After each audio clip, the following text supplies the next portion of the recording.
ইনশাআল্লাহ আগামীতে ছাত্রদল সেই প্রতিযোগিতা করবে ইনশাআল্লাহ। ক্যাম্পাসগুলোতে কে কত বেশি ওয়েলফেয়ার পরিবেশ করতে পারে, কে কত বেশি সাধারণ শিক্ষার্থীর অধিকারের বাস্তবায়নে ভূমিকা পালন করতে পারে, সেই বিষয়ে আমাদের প্রতিযোগিতা হবে। কিন্তু আবারও আমি দাবি জানাচ্ছি, আপনারা যে কমিটমেন্টগুলো করে সাধারণ শিক্ষার্থীদের নিকট গিয়েছিলেন, সেই কমিটমেন্টগুলো কতটুকু বাস্তবায়ন হয়েছে সেগুলো আমাদেরকে জানাবেন। প্রিয় উপস্থিতি, আমি আমার বক্তব্য শেষ পর্যায়ে চলে এসেছি।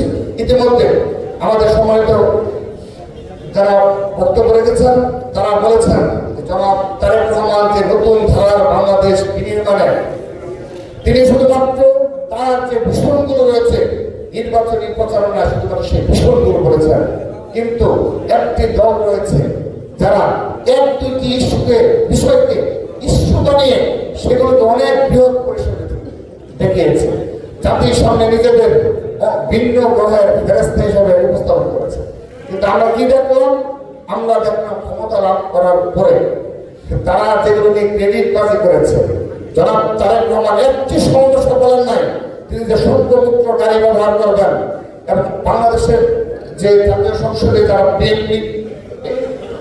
এমপি নির্বাচিত হয়েছে আর কেউ শুল্কমুক্ত গাড়ি ব্যবহার করবে না এবং ফ্ল্যাট বরাদ্দ দেবে না, এই বিষয়গুলো তিনি নিয়ে ক্রেডিট বাজি করেন না, কিন্তু তা করে দেখিয়েছেন তিনি। বিএনপি কোথায় নয় কাজে বিশ্বাস, সেগুলো তিনি করে দেখাচ্ছেন।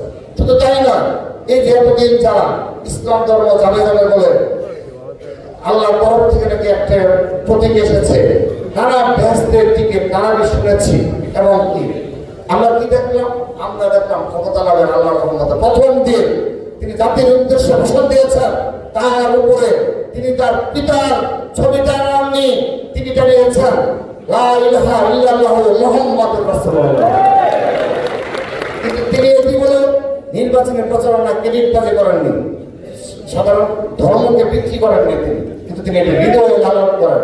জিয়া পরিবার এজন্য এই বাংলাদেশের এত আস্থার প্রতীক, তারা এগুলো হৃদয়ে লালন করেন এবং কর্মক্ষেত্রে এবং তাদের যখন সুযোগ আসে, যখন শহীদ রাষ্ট্রপতি জিয়া রহমান সুযোগ পেয়েছে, দেশ নীতি বাংলাদেশের সুযোগ পেয়েছে, তখন তারা ইসলামের পক্ষে সর্বোচ্চ ভূমিকা পালন করেছে।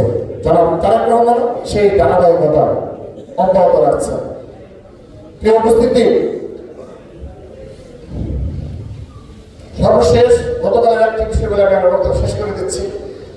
আমরা গতকাল আপনারা দেখেছেন যে টিকার একটি অনুষ্ঠানে